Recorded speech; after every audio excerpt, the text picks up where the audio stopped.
Have you ever wondered how banks work? What happens when you deposit money or take out a loan? At their core, banks are financial institutions designed to safeguard our money, but their role goes far beyond that. Banks are the lifeblood of our economy, facilitating transactions, lending money, and providing a plethora of other financial services. From the simple act of opening a checking account to complex processes like mortgage loans, banks are integral to our daily lives. They are the invisible hand guiding our economic activities, making sure our paychecks arrive on time and our bills get paid. Banks also play a pivotal role in the overall economy. By lending money to businesses for expansion, they stimulate economic growth.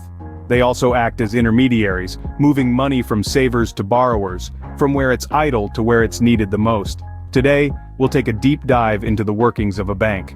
So you've just deposited some money into your bank account, but where does this money go? Well, contrary to what many might imagine, your money doesn't just sit idly in your account, waiting for you to withdraw it. Instead, it gets busy. The bank utilizes your deposits as an opportunity to generate more money. Here's how it happens.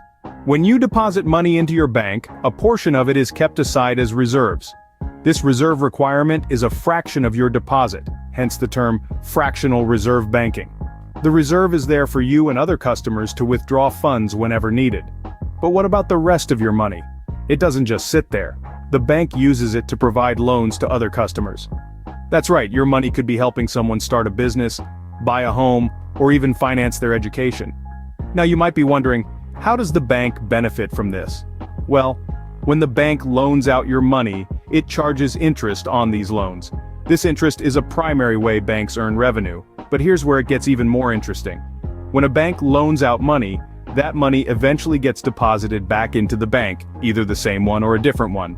This new deposit can then be loaned out again, creating a cycle of money creation.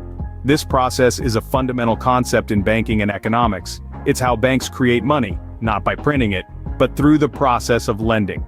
It's like a magic trick, but instead of pulling a rabbit out of a hat, banks are pulling money out of thin air. Of course, this is a simplified explanation.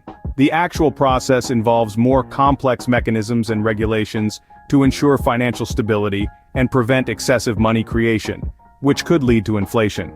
So when you deposit money, it doesn't just sit in a vault, it's put to work. Your hard-earned money is part of a larger, complex system that fuels the economy, supports growth, and helps people achieve their dreams. Banks are businesses after all, so how do they make a profit?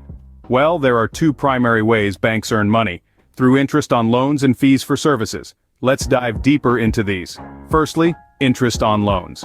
When you borrow money from a bank, you're not just expected to pay back what you borrowed.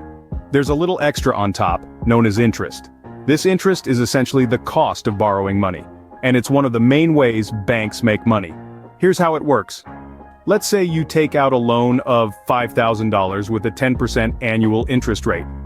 Over the course of a year, you'll owe the bank $500 in interest, in addition to the original $5,000. Multiply that by the millions of loans banks give out, and you can see how they start to make a profit.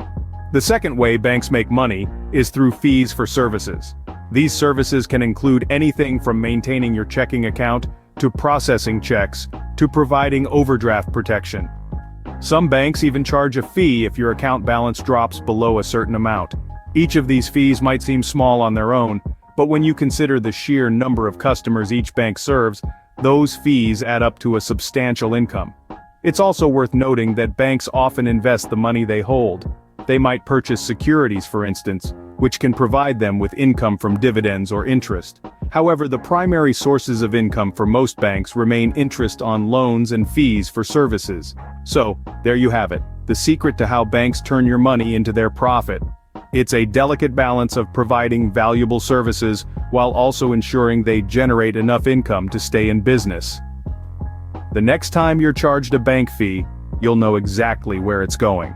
But banks don't operate in a vacuum. They are regulated and influenced by central banks. So what are central banks? Well, they're like the bank's bank, but their primary goal isn't to make profits. Rather, it's to ensure the stability of a country's economy and its financial system. They achieve this through a series of actions, such as setting interest rates, controlling the nation's money supply, and acting as a lender of last resort to commercial banks. Let's take a closer look at these roles. First, central banks use monetary policy to manage economic growth and inflation. This is done by manipulating interest rates and the money supply. For example, in times of economic slowdown, a central bank might lower interest rates and increase the money supply to stimulate growth. Conversely, if the economy is overheating, it might do the opposite to cool things down. Second, central banks regulate commercial banks to ensure they operate safely and soundly. They set rules and standards that banks must follow, like maintaining a certain level of capital.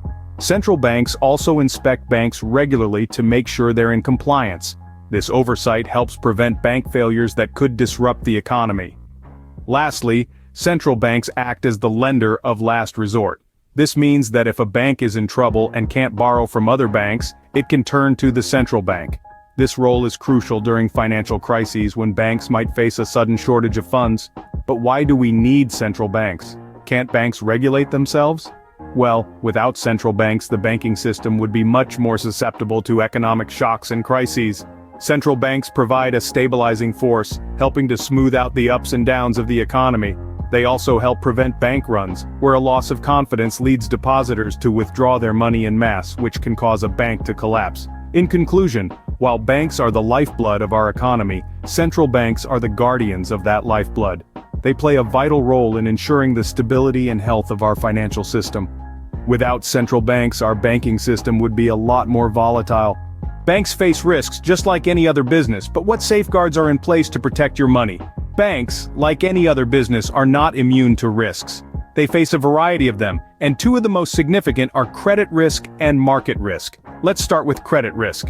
This is the possibility that a borrower will default on a loan, which means they fail to repay the principal and interest in line with the terms agreed upon. For a bank, this could mean a substantial loss, especially if the default is on a large loan or a significant number of smaller loans. Next, we have market risk. This is the risk of losses arising from movements in market prices. For instance, if interest rates increase, the value of the loans that a bank has given out may decrease. This can hurt a bank's financial position, potentially leading to substantial losses. Now you might be wondering, what happens to my money if a bank faces these risks and suffers a loss? Well, that's where the safeguards come in. One of the most significant safeguards in place is deposit insurance. This is a guarantee that if a bank fails, depositors will still get their money back, up to a certain limit. In the United States, for instance, the Federal Deposit Insurance Corporation, or FDIC, insures deposits up to $250,000 per depositor per bank.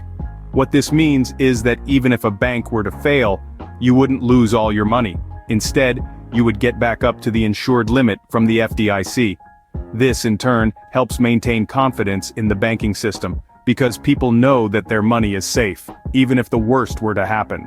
Other safeguards include regulations that require banks to hold a certain amount of capital in reserve, and regular checks by regulators to ensure that banks are operating in a safe and sound manner. So, while banks do face risks, there are systems in place to protect your money.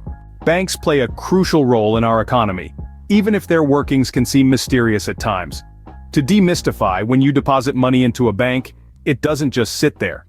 Your money is put to work, enabling the bank to provide loans to others. This is a key component of economic growth. Banks make their profits through interest on loans and various service fees, but they don't operate in a vacuum. Central banks oversee their operations, ensuring they maintain certain standards and follow regulations. This oversight is key to maintaining a stable and healthy financial system. And what about your hard-earned money? Well, safeguards are in place to protect it. Banks follow strict rules to manage risks and ensure the security of your deposits. So there you have it, the world of banking, demystified. Next time you walk into a bank or use online banking, you'll have a better understanding